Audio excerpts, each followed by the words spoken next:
Good evening साथीहरू।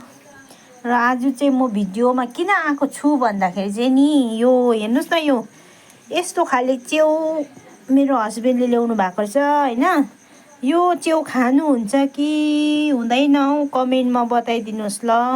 हामीले त चिन्नै सकिनँ। ललिपप च्याउ अरे च्याउको नाम जान्यौँ न कि अन्त ललिपप च्याउ भनेको कि। यहाँ हेर्नुहोस् त, यी यस्तो खाले छ। यो खानुहुने हो कि नखानुहुने हो साथीहरू, हामी त चिन्नै सकिनँ। यहाँ हेर्नुहोस् त, यी यस्तो कस्तो दामी रहेछ होइन। दामी चाहिँ एकदमै दामी, खाने जस्तै छ, खङखङ लाग्दै। अब हामी चिन्नै सकिनँ। तपाईँहरूले कसले चिन्छ, चिनेर मलाई कमेन्टमा बताउनु होला है।